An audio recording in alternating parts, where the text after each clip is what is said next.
Hey team, Jace here from the Pits TV, and of course we're a bit late. I don't know, something happened, and it's all sorted out now. So we'll be up and underway very shortly with Shane Gray, who I believe is the president of the New Zealand Truck Racing Team. The NAPA New Zealand Super Trucks is the correct name we should be calling them from now on. So, of course, they've got their first meeting coming up very shortly, so we'll talk a bit about that. And also, I want to find out what the Gulf Western Oil Development Series is actually, so whether it's another series or is it the same competition or whatever the story may be. So let's not muck around too much. I haven't had much of a time to test with him because he pushed the wrong button, I think. I don't know. Whatever happened anyway. Hey, Shane, mate, how are you? Not bad, yourself? Well, at least you're working. That's a good thing. Didn't much of a chance to test, did we? No, it was a little bit of a faux pas there on the old technical side of things. Yeah, and Shelley said to me, Shane is easy. Oh, no, easy to chat to. Sorry, I got that all wrong. So, yeah. So, unfortunately, obviously it wasn't as easy as what we thought it would be to get in here. But that's okay. We're in now, and that's good. How's things with you, Shane? Oh, not too bad. Yeah, everything's ticking along quite nicely, and we're ramping into a pretty good season by the looks of things, so everyone's pretty excited. A lot of people on board, and we've got a few new exciting things happening as well.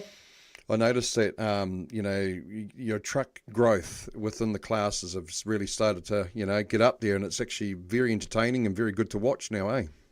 Yeah, no, definitely. The field's getting bigger, and we've had a few competitors that have not so much moved on, but simplified what they're doing, and then we've got a few new competitors again, and we've definitely got some positive vibes out there, and hopefully we can get a few more out and about. Of course, Manfield's your opening round, and Bosco, Bryce O'Sullivan Contracting's your main sponsor for that. Was it nice and easy to get some sponsors of all the rounds? And how many, we'll bring up a calendar later on, but how many events do you actually have? We got 5 this season, but yeah, the sponsorship thing it's commitment from people that we know, and we've been pretty lucky this year because it's replay and repeat of previous years, and now we definitely appreciate the sponsors coming on because we know what's happening out there in the economy, and everybody's struggling. The old numbers aren't quite what they are in any field work or play. I think it's over all forms of motorsport. Certainly things have taken a bit of a hit, and hopefully everything will come back over the next couple of years. So what do they say? Survive to 25 and then get on with it with 26, isn't it? Yeah, well, there's a lot of good theories out there, but I think we just got to think about today and smack into tomorrow. Absolutely.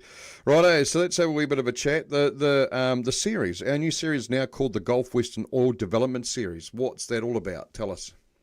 It's somewhere where you can get the either your teammates or a friend or family, younger kids preferably, coming through the ranks and having a bit of a go, getting out there and actually having a chance to drive one of these beasts and have a bit of a feel for it. So whether it's your mechanic or your daughter or your son or a friend, it opens the opportunity for anybody that wants to actually have a go without the outlay of buying a truck and possibly not wanting to commit to it. Mm-hmm. So they can run for the season and collect up their points, and it's quite a good little championship. You're seeing a few of the younger boys coming through now, and like some of them should really be moving into their own super truck.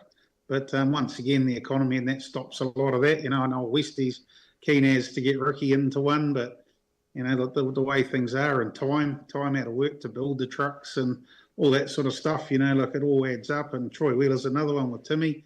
He's probably quite keen, and Malcolm's been out there punching well and truly into it. He's got 3 trucks now, and yeah, it'll be interesting to see who the third driver is in that Gulf Western Development Series. So yeah, we'll definitely be keeping our eyes on that. Okay, so that's basically the deal that you guys had, that you would run at the end of the meeting, so to speak, where you give everybody else a go. So now you've actually got a sponsor and a name for that particular race, I suppose. Yeah, definitely. And with Gulf Western coming on board and sponsoring it, it's made it a bit more economical for the club to get it out there and advertise it a bit as well. So it opens the horizons for people that may be sitting out in the paddocks thinking, I might have a go at that. And then they can come down and start a bit of a convo with someone. And yeah, you never know. There's all those people sitting around that might be a little bit nervous about getting into the big championships with the super trucks. And they can just start in this development series and move forward. We've got Hayden in our truck, and he's coming along quite nicely, like early days for him. Mm-hmm. But I've just had a shoulder reconstruction, so I won't actually be driving the Punisher this year. So that's a bit disappointing for me, but it's going to give Hayden an opportunity to run the whole meeting in the truck and give him a lot more seat time and a bit more experience out there. So, yeah, we'll be on the radio and coaching him through, but it's probably a bit disappointing for some of our fans and myself. I'm sort of struggling with the fact that the old truck will be out there without me peddling it. But, hey, maybe it's just one of those things. It's a sign. It's time to chill out a little bit and let Hayden have a go and come through. And due to that development series, we've got Hayden there in the background. And, yeah, he's keen to do it, so we'll give it a go. So you're not racing the truck this season, is that what I just heard you say? I didn't say season. I said meeting. Okay, just meeting, double checking. Like Manfield. Yeah. But hey, if Hayden goes good in there, which I will be expecting the better of him, but we just need to see how he goes. Maybe he does need to stay in there for the season and collect up the points because unfortunately the points are on the driver, not on the truck. Yeah. But we'll just see how he goes, and like all else fails, we'll be out there with the last of the rounds to have a bit of fun and go back to what we used to do, and it won't be so serious without all the big points pressure, I suppose. Yeah, I suppose that's one thing. I've got Gemma Spencer in here saying, when can I ever go in the Punisher?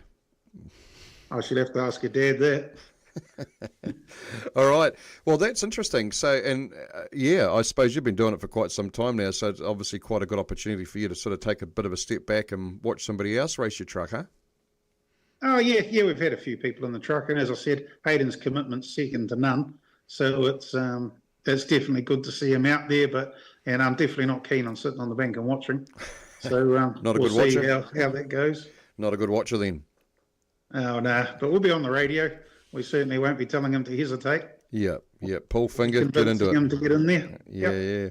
And the other thing too, just with a few other bits and pieces, that information that Shelley sent through to me, I do believe that the Boss Racing has said that before, got their third truck that's making its debut this round coming up at Manfield.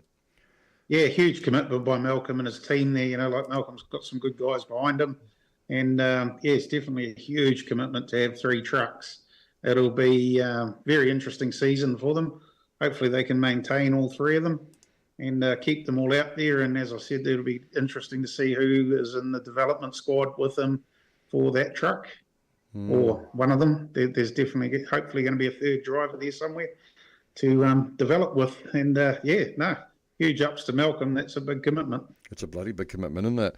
All right, and of course, like we said before, Bosco is round 1 sponsor. Tell us a bit about Bryce O'Sullivan contract and what can you tell us about them? Bryce started with us from school, and he developed along, and he was a natural operator from family. He was gifted that gift at birth to sit in a machine and dig dirt.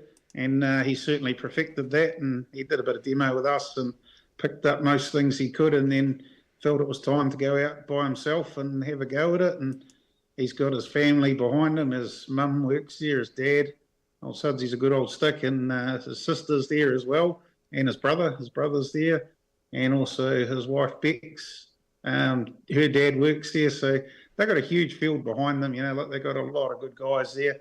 And super proud to see him get out there and get into it. He's probably one of the biggest earth movers in the lower North Island now, and it's pretty cool to see. And also doesn't forget his grassroots, He's still there to support us and help us along with the truck racing, so it's pretty cool. We never had a chance, actually, before I move on with what's coming up, we never had much of a chance to catch up with you after our last catch-up last year, just about would be. How did your season go overall? Where did you sort of finish up in the end? We made off to a flying start. We were right up there in points, and we were sitting in the sort of first place points, and then we slowly drifted off, and then we had a few mechanical errors, and then we had a few gearbox issues, which we seem to be constantly getting, but with what Hayden's developed at the moment, hopefully we're going to overcome those. And the field certainly got faster once they seen us get faster. We came out at Manfield punching pretty hard. And then by the time we got to levels, the field was catching pretty quick. And then moving forward from there, they come in a hurry. Malcolm's definitely got a level of commitment. Troy Wheeler's, he's no slug. There's, those trucks are pretty quick. It's amazing actually because it's the competitions that there's that it's actually quite fierce, isn't it? Like it could go either way at any time. Oh, 100%. And 90% of it comes down to being reliable and having a good crew. Like you got to look at the crew to get the truck going again. And once you've missed a race or you finish at the back there, it's literally impossible to catch it up. But then you look at people like Alex and that, like Alex is obviously a bit gifted, and even Troy Wheeler, like they've missed a race or they've not finished a race and still to be in the hunt of the top points at the end. And for Alex to take out the championship, like it's pretty cool. But definitely capable drivers. So yeah, that the field is improved marginally. You said that you had some gearbox issues and stuff. So what else have you done to the truck to sort of get it up to speed and make sure she's reliable and quick? I just gave it to Hayden and walked away. It was pretty simple. Hell, if it works, Yeah. Just pay the bills and give it to Hayden. That's just how it works. Yeah. He's done a lot of software updates, which will be interesting, and changed some bits in the truck. And we've tried a few other combinations of things. And I guess some of that's secret until it comes out, like it's, it'll certainly be interesting to see how Malcolm's new truck goes as well, because he's definitely developed a bit of a beast there, and we'll see, it's all out there to see. Any big standouts last season? Like, I mean, obviously Malcolm and the other lot, the little family, they were just fantastic. But is there any other standouts? Are you starting to see people coming through the ranks and perhaps pumping a bit more and getting a bit more experience? Oh, definitely. You see the level of competitiveness stepping up. Like even the Easy Moves team, like they haven't had the most reliable run, or they've had issues in there. But towards the end of the season, Troy was seriously competitive, and Connor's driving certainly stepped up another level. It's the commitment was there from both of them, and Troy Wheeler's Troy Wheeler. Like he comes out punching hard. It's Troy doesn't change. He's just Mr. Consistent. Dave West, Mr. Consistent once again.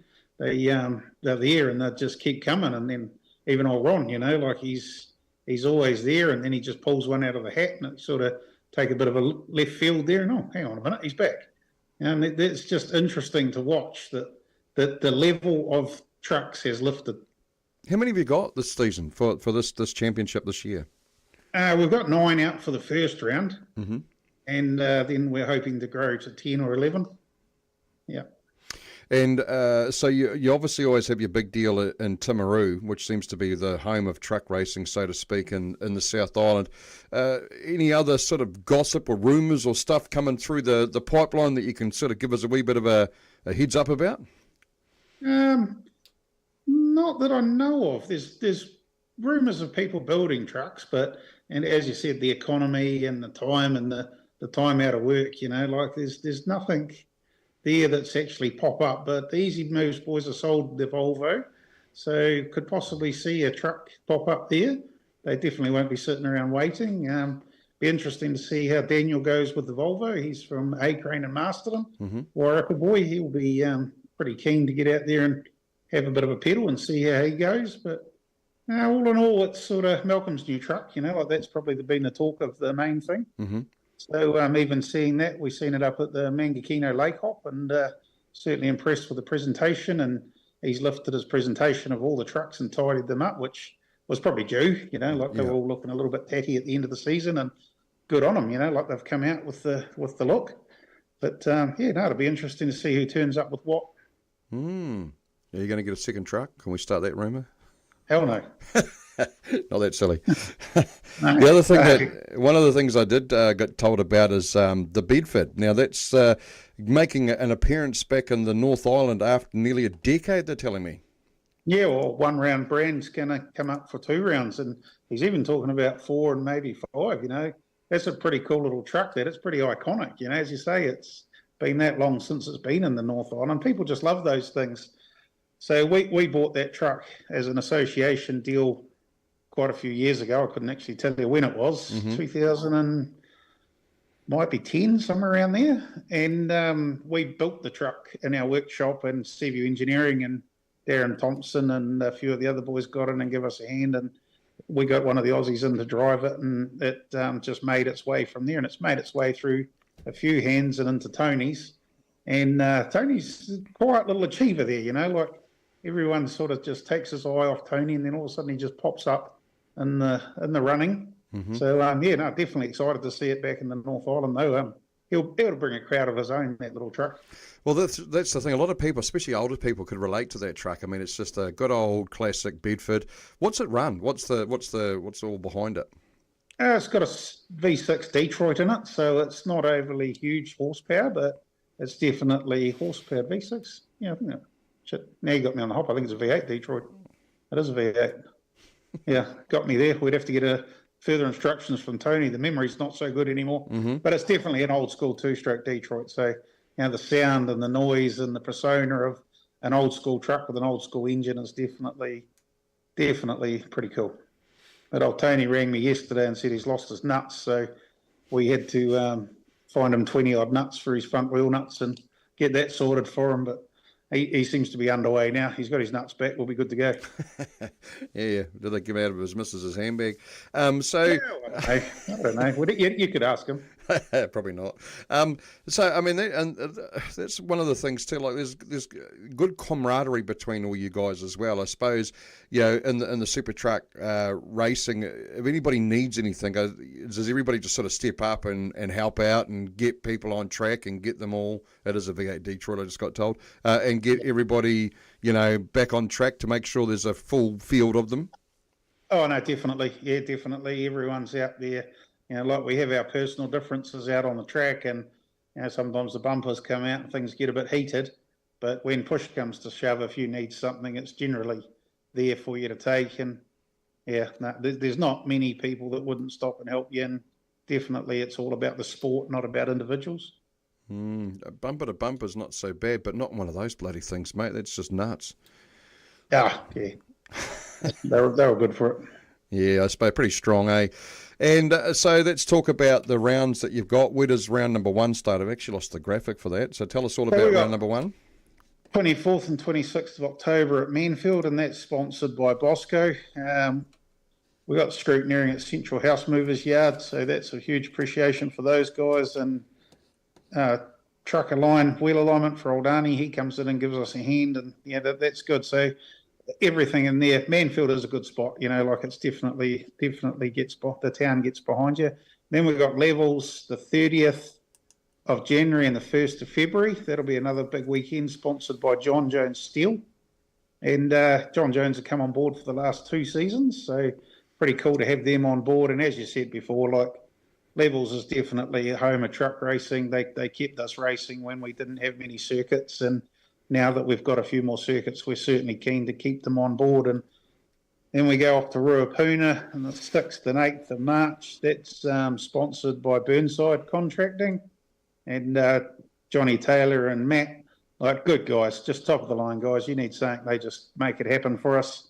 And we got a bit of a personal attachment with those guys. And we see his young fellas running around there and Matt's little boy running around. And it's pretty cool, like they bring it on and they put in the old big trailer there with a stage, and all these potential customers and that come in and have a look. And then we move on to Tiratonga from there, and that's the 13th and 15th of March. Mm-hmm.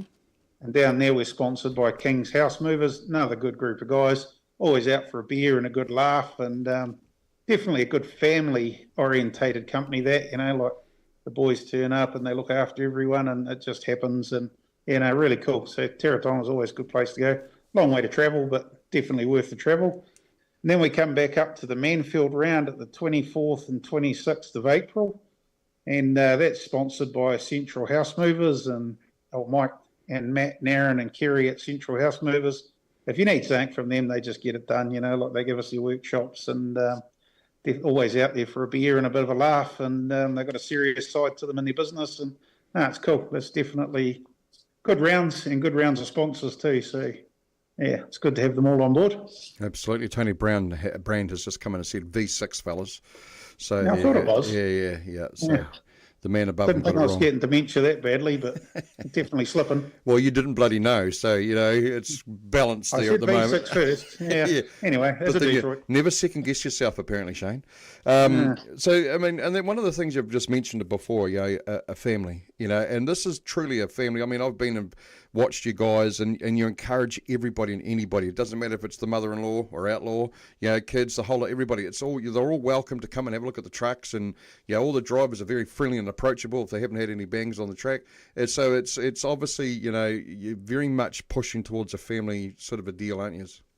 Oh, 100%. Like you see Malcolm and Graham's been there for Alex for years and years, and I remember when Malcolm was at a younger age and Graham was there then, and he's behind, and I've had Georgie's mum and dad there and Georgie and all them, they're just on the barbecue, and you see Troy's partners and that out there, and everywhere you look there's someone getting involved, and now it's sort of the younger generation, like Jacob's got his little truck there that he does the SPCA fundraising for. Mm-hmm. And then you see the kids that were doing that actually getting in the trucks now. And we're all getting a bit older. So it's just cool to see the generations growing through. But none of the guys can do it without their wives, their partners, their pit crews partners, and even the girls behind the scenes in the actual association. Mm. Like Shelley and the girls, they crack into there and get that merchandise stuff happening. And there's huge stuff on social media. We've got our Facebook page that's humming along. The girls do the TikTok videos. They're pretty cool. Like anyone that's on TikTok, jump on there and have a look. Absolutely. And then the social media is just a huge side of things. And we've got Bailey that jumps in and gives Shelley and that a hand with the merchandise. So Ash and Bailey might not be at the first round because she's having a baby. So congratulations to them. Mm-hmm. And that'll be another generation coming through. So hopefully Ashley finishes the truck when the baby's about 21 or something, and they can race. Yeah. Talking of merch, you guys always offer a bit of good merch and stuff as well. You have a caravan that's all set up, ready to go at the tracks and all that sort of stuff. What sort of stuff, if people wanted to go and check it out, what sort of stuff can we expect to see out of your merch trailer? We've got a couple of ranges of shirts that we've upskilled a little bit this year, and we've got T-shirts, hoodies, hats. Shelley sources all sorts of weird stuff, wallets, and they just go out there and they find stuff, soft shell jackets, like most of the stuff, all the common merchandise side of things is in there. And just once again, we've put a TV in the trailer this year, so you can watch a bit of truck racing while you're standing there waiting or spending your money. So the association's doing really well with the merch side of things, and it's cool because it just keeps the flow. And nothing better than seeing those shirts down the fence line when you come in from a race, whether they're association ones or individual ones. Mm-hmm. There's a line of those shirts with kids in that, and that's pretty cool. One of the other things we need to really talk about is the naming rights, NAPA. So those guys have obviously jumped back on board with you guys again, and I noticed now I've been specifically told, Shelley said, we are called the NAPA New Zealand Super Trucks. Yeah, it's pretty cool to have that and a consistency, because I don't know how many sports do actually have that consistency of knowing what they're going to have. And definitely 100% cool to have them on board. So anyone out there, go to NAPA, spend your money. They got everything you require. But those guys come to our meetings and they bring their staff along, and they're all involved and they're all just really happy to be there. And it's cool because sometimes you get a sponsor that are there for certain reasons, but those guys all really enjoy being in there. So yeah, huge thanks to NAPA for everything they do for us. Definitely a big help. Yep. Got to have them. What else have we got? I was going to talk to you about the committee. So obviously you would have had your AGMs and all that sort of stuff. Is there any changes in that front, or is it just business as usual? No, there's been a few changes, and they're not many because everybody, whether you have a president, vice president role, all that sort of stuff, it's just really somebody just to keep the organisation happening, where everybody does what they do anyway. Like I don't think anyone begrudges doing anything to help the association. It's a little bit like what you said before, out on the circuit, everyone helps each other and gets it done.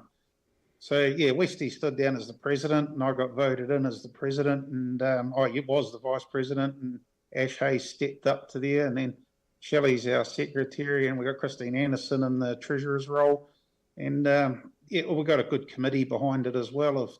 There's just once again, you don't really need to list the committee with the trucks, because you can ring any one of them at any time and things get done. Yeah, absolutely. I know that you guys have your tracks that you go to. Somebody's just sort of sparked my question that I've come up with. You know, you got your tracks you go to. Like, what is there any reason why you can't go to like the Highlands and all that sort of stuff? Yeah, because somebody said it would be cool to see the trucks racing around Highlands and stuff. Yeah, it'd be pretty cool to see the trucks around Highland, but there's a little bit of a stumbling block there with the management of the tracks. And without mentioning names, we've pretty much been told that we're not going to race on those circuits. So we just leave it at that. We move on. Hopefully one day with a bit of negotiation, all the right people in the right places will get onto those circuits. And look, we had Taupo and we haven't got it anymore, but it's never say never. As I said, at one stage, we only had Timaru to race on. And due to people in the association and a lot of legwork from some of us, we got back into these circuits. So it's never, but a little bit of legwork to do. And it would be awesome to see the trucks there. But it is what it is. The trucks, though, they really do need to have a pretty sturdy, strong sort of you can't just go racing super trucks. All this rules and stuff have got to happen with the track, doesn't it? So there's quite a bit of, I suppose, things you have to be aware of and health and safety and all that sort of stuff. Yeah, 100%. But if you can race a supercar there, you can race a truck there. It's as simple as that. Power to weight to speed. It's all been proved by G-force meters and that the damage that we've been accused of on the circuits doesn't happen. And the crash, the super trucks are one of the safest sports in the world. You very seldom see anyone seriously hurt in a super truck. Don't jinx it, Shane. First time for everything. I've been staying back together last week. I'm all good. I remember the last time I seen something that was a ripper was actually Pricey down the front straight at Teretonga, eh? That was the last time I seen anything real nasty. Yeah. Well, that was probably a bit of a misfortune, but no one was hurt. No one was hurt. That just shows the safety of the trucks, and that was a pretty horrific crash. And, Westy came out worst off of that one, but the guys got out and they walked away. The only thing that was hurt, Shane, was egos, apparently. Yeah, we'll leave that one alone. That's another thing. We'll just leave Pricey where Pricey is, the guy that goes down the back straight and thinks that they're telling him he's got a flat tyre when his truck's on fire. You really got to sort of work it out yourself, don't you? Absolutely. Pricey might need a new hearing aid and a pair of glasses and he'll be mint again.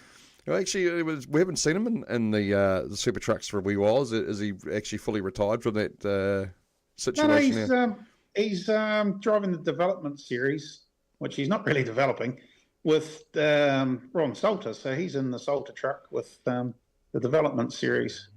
So, it's good to see. It's not exactly what it's designed to do, but it's also good to see those people still being involved in the sport. So win-win on both sides. He's a pretty iconic sort of guy, and it's definitely good to see him still out there and doing it.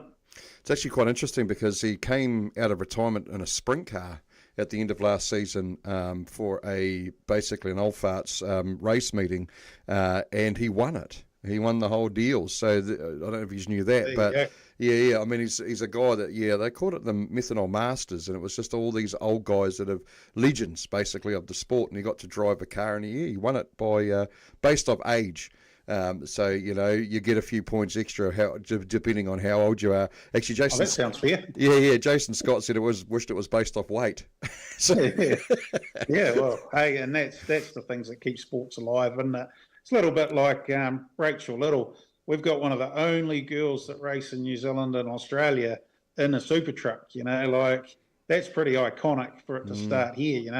You'd hope that other girls will get involved and get in there, but. Good on Rachel just getting out there and having a go and getting amongst it and mixing it up with the boys. And it's whether it's an old crony, a young person or a girl, irrelevant. There's no judgment there. It's just get out and get into it. How'd she go? I mean, we spoke to her a wee while ago by memory when we were talking to the rest of the little family. Did she go pretty good last season? Yeah, she struggled off the get-go. I think we probably could have done a little bit more with all of us, to be fair, to get a bit more practice and a bit more. But once we sat down and started talking about it and getting a bit of a plan with Malcolm and the officials and that, and then she got a bit more confident, she definitely started showing some colour towards the end of the season. So, it'll be interesting. She'll be off to a good start this season as long as she keeps to everything that she's trying to do. And Malcolm and them have got her out there in the cars and giving her a bit of track time. There's huge things for seat time, It's pretty daunting out there when those big trucks start coming alongside you at that sort of speed. The thing, looking forward to seeing. Yeah, yeah. The thing that with the super trucks and stuff like that, you always see guys that are at tracks and they practice a lot in cars and all that sort of stuff. You just really don't get the luxury of that. Your series is actually your practice. Do you get much of a lead in? You say that she'd never had much time on the track. Do you get a day to sort of practice and then go racing the next day? How does that all work for you guys? Yeah, we do. We get a day of practice on the Friday, but generally what happens is most of us turn up with a truck that's just been pulled out of the shed, and we've been fixing it for the last 3 weeks, and we want track time ourselves. Mm-hmm. So it's not fair on the actual co-driver come development driver to not get any time on that Friday, and we're limited spots. But this time the boys have hired the tracks and done a lot more testing and a bit more drive time. So we'd like to see a lot more of that, where we have a track day where we can take the trucks out and let them get out there and have a bit of a feel for it. It's definitely a big ups for them, It's sort of a bit of a crazy thing, Like you need that time behind the wheel and in the seat. Mm. I noticed that on your, I do follow your socials and stuff as well, that you guys really do put a lot of emphasis on stuff overseas as well. Like you use heavily, always promoting and advertising the Australian series, and also obviously in England it's pretty big over there as well. Do they give you the same, sort of courtesy? Do they promote your events over there? I'm not sure how it goes in England. I don't really see anything like that over there, but it's quite a big sport over there. So we're probably less in numbers, but New Zealand has the world's fastest super trucks. So I think we're well recognised, and Australia pushes us along. We're trying to develop a bit of a trans-Tasman thing so we can bring them over, but just our dates colliding at the moment, and hopefully we can move some dates around and get something, a bit of trans-Tasman happening, because that's always good rivalry and good for the good advertising, good for sponsors. The thing is that people love an Aussie-New Zealand battle, don't they? I mean, it's a good old 100%. classic. Doesn't matter what it is, everybody wants to be involved with it. Somebody asked if the young lass Little was faster than you, Shane, and it was Jason Lincoln that asked that question. So Definitely faster than Jason. We've proved that. But anyway, there's your answer. Jason's been beaten by his own son, and I think his son's 13. Oh, heck. No, just kidding. He's a bit older than that, but he's definitely been beaten by him. Probably beat him when he was 13. Making it look pretty bad. Yeah. Alrighty, well, that's bloody good. Let's have a wee chat. So we've done all the dates. We've done the Golf Western Series. We've thanked the Bryce O'Sullivan contracting. We knew about Boss Racing's third truck, the number 25. And the Volvo, you said the number 12 is a new owner now, which you said who that was. I think we've covered just about everything. Shane, is there anything else you want to add while we've got a chance to? We got sort of things to recognise, like Christine Anderson and Roger and Shelley, and then behind the scenes, Once again, we go back to the association, and you deal with Shelley and that, and you know what sort of efforts they put in to keep everything rolling, All those people are much appreciated, and you can't do it without your teams, without your sponsors, and without the people behind the scenes. So there's a lot of people that don't get mentioned, but huge thanks to them, They all know who they are, and yeah, as I said, when push comes to shove, they're always there. They're never far away. Absolutely. Anything else? How good was Bathurst on the weekend? Oh, mate, I didn't actually watch it. I'm prepping. I've got Highlands this weekend. We're live streaming the Endurance Series from Highlands this weekend, so I didn't really get much of a chance to watch. But it's Murphy's Law. When you don't watch it, it's the best I've had since 2010 or 14 or something like that. If I'd have watched it, it would have been batshit boring. I watched it right up until young Ryan Wood crashed out, And that's almost a super truck scenario with Ryan Wood. His mum and dad are friends of ours. And to recognise that those parents of his got him to that level by grooming cars, working their arse off, like that money was developed with a rag in hand to get that boy to that level. And I used to sit there and look and think, oh, mate, what are you thinking here? This just is not going to happen. And then to eat humble pie and see that effort on the weekend, it's like, you'd have to take your hat off, like it must be the proudness that Malcolm and that feel too with his kids, like that's just unbelievable. From a shitty little garage in Lower Hutt to fucking near a Bathurst winner. Yeah. It was a bloody shame for him, actually, to be fair, and I don't think it was the outcome we all wanted. And, it's, typical Ford. You know. Yeah, yeah. Difficult mechanics, electrics, whatever it may be. Yeah, it's crazy, isn't it? I mean, that's the thing too. You could have be having, and I bet you've been in this scenario so many times. You could be having the best truck race of your bloody life, and then all of a sudden something just happens, whether it be outside sources or whether it's something fails in the truck, and you've got a work of art. Your truck's a completed work of art, and with the development, I suppose, and all the work you put into it, there's always something that's potentially going to happen, isn't it? 2013, we had the Super Truck Series 1. All we had to do was go out and beat Steve Zammit, which we can do in reverse these days. The old Aussies aren't that quick. But yeah, $1.75 frost plug fell out, and I just sat on the infield and watched the whole thing go by. You know, nobody understands that disappointment until you felt it. And then you sort of got to recover from that and get on with your job. It's, certainly, I know what that feels like, but not to that extent. You know, like that's huge to be right up there and have it happen. Well, he's 21, isn't he, Ryan? So imagine how he would be feeling. He's probably got all the, I can do this, and all of a sudden the old mighty car broke down, around him. Just a wee comment. Coming in too. A big thanks goes to Shane and Ash for all they do for the committee and the association as well. So that's come from obviously Shelley. I think she's stalking us. Yeah. Bound to be. All right. Hey, thanks once again for catching up. Best of luck for the season. I hope to catch up or actually come watch a round or two. I'm not doing as much this year as what I did last year, so I like to go around the tracks and have a bit of look at some different things. So I'm looking forward to catching up with you all. But it sounds like it's going to be a bloody top quality show again. And if you're floating around at Manfield, the dates again were there. We got Manfield on the 24th and 26th of October. We're also heading over to Palmy Speedway with a couple of trucks. We'll be putting them on display there for opening night at the Speedway. Mm-hmm. So, anyone cruising around the Speedway, you want to come and get close to a truck and then maybe come over on the Sunday. Then we move through to Levels and got to go back to my notes. We're on the 30th of January and the 1st of February at Levels, Timaru. So it's once again the John Jones sponsored round. And then 6th and 8th of March at Ruapuna for the Burnside contracting round. That'll be pretty exciting there. That's definitely a good little circuit there. The King's House Movers round at Teretonga, 13th and 15th of March. So that'll be when everything's starting to get sorted and everyone's starting to settle into where their points are. Mm-hmm. And then we finish our rounds back at Manfield on the 24th, 26th weekend of April. And that'll be a big round there. Yeah, so definitely. And same thing, you'll see the Gulf Western Development Series getting finished there with their points and our points around in it. This year we've changed the rules on the weights of the trucks, so we no longer have A and B class. Mm-hmm. We're all sitting at the same weight and we've all got equal opportunity. It's changing it a little bit. Last year brought the racing a lot closer and a lot more competitive. So it'll be interesting to see what this change makes to the trucks. That's interesting. Oh well, get there, follow the guys, and if you're at a track near you, make sure you get your ass along there and go and check it out. And Shane, thanks very much for your time, and we look forward to catching up at some stage and seeing how everything's going. No.